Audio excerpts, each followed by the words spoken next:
আসসালামু আলাইকুম প্রিয় চতুর্থ শ্রেণীর শিক্ষার্থী বন্ধুরা, এমএইচ একাডেমির পক্ষ থেকে তোমাদের সবাইকে জানাই আন্তরিক শুভেচ্ছা এবং অভিনন্দন।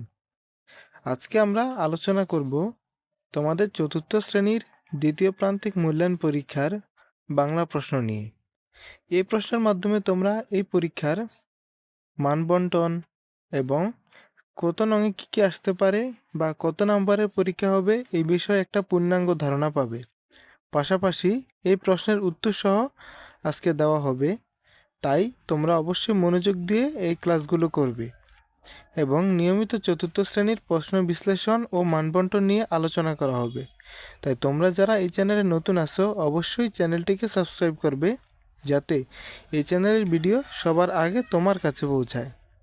তো চলো শিক্ষার্থীরা, কথা না বাড়িয়ে আজকের আমরা ক্লাসটি শুরু করি। দেখো, এখানে যে দ্বিতীয় প্রান্তিক মূল্যায়ন পরীক্ষাটা হবে, এটা হবে তোমাদের 2 ঘন্টা 30 মিনিটের এবং তোমাদের মান অর্থাৎ সম্পূর্ণ নাম্বার থাকবে হচ্ছে 70 নাম্বার, মানে 70 নাম্বারের পরীক্ষা হবে। এখানে প্রথমেই 1 নঙে থাকবে কবিতা। কবিতা থাকতে পারে তোমাদের কাজলা দিদি কবিতা দেওয়া আছে এখানে প্রথম 8 লাইন। তোমাদের পরীক্ষার জন্য কাজলা দিদি কবিতাটা খুবই গুরুত্বপূর্ণ, তাই এই কবিতাটা একটু ভালোভাবে পড়বে। আমি যে প্রশ্নটা দিয়েছি তোমরা যদি এটা পড়তে পারো তাহলে তোমাদের পরীক্ষার ভেতরে প্রায় 50 নম্বরের মতো কমন পাবে। তাই মনোযোগ দিয়ে ক্লাস করবে এবং এই ক্লাসের যে উত্তর দেওয়া হবে সেগুলো নোট করে পড়বে। এরপর দেখো, 2 নঙে থাকবে তোমাদের সংক্ষিপ্ত প্রশ্ন। এই সংক্ষিপ্ত প্রশ্ন এখানে 7টা থাকবে, 7টা থেকে তোমাকে উত্তর করতে হবে 5টা। 5টার জন্য তোমরা পাবে 2 নাম্বার করে 10 নাম্বার। এরপর 3 নঙে থাকবে তোমাদের রচনামূলক প্রশ্ন, মানে বড় প্রশ্ন, এগুলো ব্যাখ্যা সহ দিতে হবে।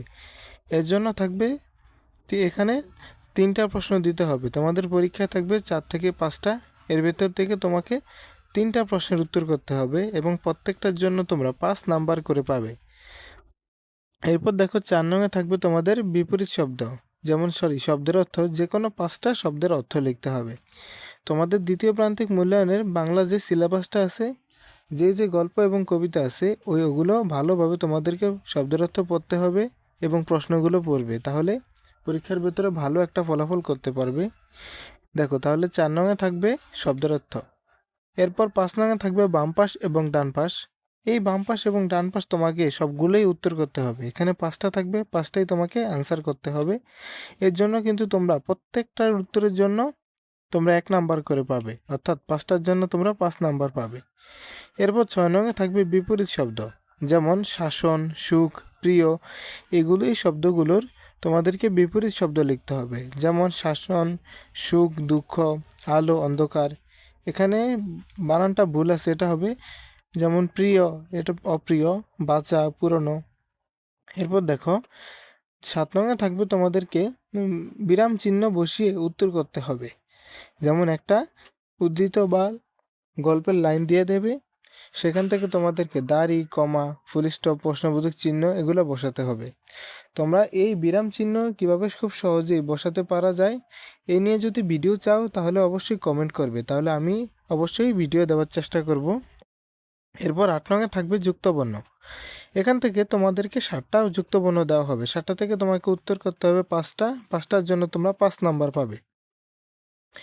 এরপর 9 নং দেখো, 9 নঙের ভেতরে থাকবে একটা কবিতা, যে কোনো একটা কবিতার মূল ভাব লিখতে বলবে। তোমাদেরকে ওই কবিতার মূল ভাবটা লিখতে হবে। অবশ্যই কবিতাটা ভালোভাবে মুখস্থ করবে, যাতে ওই কবিতার লাইনগুলো ভেঙে ভেঙে তুমি মূল ভাব তৈরি করতে পারো। এরপর থাকবে রচনা। রচনা থাকবে তোমাদের 3টা, 3টা থেকে তোমাকে রচনা যে কোনো একটা উত্তর করতে হবে। এখানে কিন্তু একটা রচনা 3টা দেওয়া আছে, দেখো, হাজী মোহাম্মদ মহসিন, ময়নামতি এবং বাংলাদেশী ঋতু। এই 3টা রচনা থেকে তোমাদেরকে সবচেয়ে বেশি গুরুত্বপূর্ণ হলো হাজী মোহাম্মদ মহসিন। তোমাদের যত পরীক্ষাই হোক, এই হাজী মোহাম্মদ মহসিন এই রচনাটা অবশ্যই তোমাদের পরীক্ষা আসবে, এটা গ্যারান্টি। তোমরা এটাই পড়বে, ভালোভাবে পড়বে এবং এটাই তোমাদের পরীক্ষার ভেতরে আসবে। এটা নিশ্চিত থাকো যে এই রচনা হাজী মোহাম্মদ মহসিন এটা আসবেই আসবে, তাই তোমরা এটা ভালোভাবে পড়বে। তো এই ছিল আজকের এই ক্লাসের মানবন্টন, অর্থাৎ বাংলা প্রশ্নের মানবন্টন তোমরা দেখে নিলে। তো চলো এই প্রশ্নের আমরা সমাধানও দেখে নিই। শিক্ষার্থী বন্ধুরা, দেখো, এই প্রশ্নের সমাধানও দেওয়া আছে। আমি সমাধানগুলো দিয়ে রেখেছি যাতে তোমরা অবশ্যই ভালোভাবে পড়তে পারো এবং নোট করতে পারো। তোমরা ক্লাসগুলো মনোযোগ দিয়ে করবে এবং উত্তরগুলো তোমরা খাতার ভেতরে লিখে নোট করার চেষ্টা করবে। দেখো এখানে কবি এবং কবিতার নাম সহ কাজলা দিদি কবিতা। অবশ্য কাজলা দিদি কবিতা তোমাদের বইয়ের ভেতরে আছে, তাই তোমরা নিজেরা বই থেকে পড়ে নেওয়ার চেষ্টা করবে। তারপর দেখো 2 নংয়ে যে সংক্ষিপ্ত প্রশ্নের উত্তরগুলো আছে, এই সংক্ষিপ্ত প্রশ্নের উত্তরগুলো আমি খুব সুন্দরভাবে সাজিয়ে দেওয়ার চেষ্টা করেছি। তোমরা এগুলো অবশ্যই দেখে নাও। আর তোমরা যদি চাও যে পিডিএফটা লাগবে, তাহলে আমি কমেন্টে দিয়ে দেবো। তোমরা ভালোভাবে ওই পিডিএফ দেখে নোট করতে পারো। দেখো এরপর 3 নংয়ে থাকবে যে প্রশ্নগুলো আছে,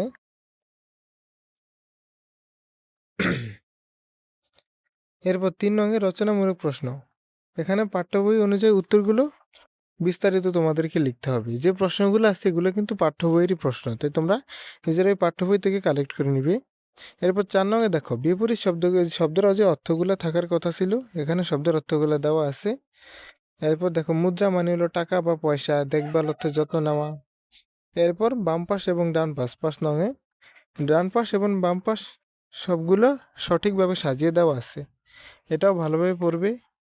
এরপর দেখো 6 এবং 7 নংয়ে 6 নং এবং 7 নংয়ে দেখো দেওয়া আছে বিপরীত শব্দ।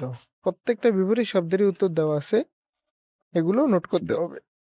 এরপর 7 নংয়ে থাকবে বিরাম চিহ্ন বসিয়ে উত্তর লেখো। এখানে বিরাম চিহ্ন সহ বসিয়ে দেওয়া আছে, যেমন কোন জায়গায় দাড়ি। দেখো এখানে সুন্দরভাবে বিরাম চিহ্ন বসিয়ে দেওয়া আছে, এগুলো অবশ্যই দেখে নিতে পারো। এরপর 8 নংয়ে থাকবে যুক্তবর্ণ ভেঙে শব্দ তৈরি করা।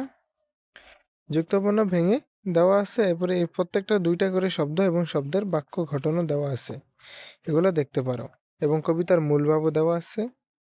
আর যে রচনাগুলো আছে, এই রচনাগুলো তোমরা অবশ্যই তোমাদের গাইড বই থেকে পড়বে। আর যদি চাও রচনা আমি লিখে একটা ক্লাস দিতে, তাহলে এটাও কমেন্ট করে জানাবে। তো শিক্ষার্থীরা, আজকের ক্লাসটি এই পর্যন্তই। ভিডিওটি ভালো লাগলে অবশ্যই বন্ধুবান্ধবদের নিকট শেয়ার করবে। সুস্থ থাকবে। আসসালামু আলাইকুম।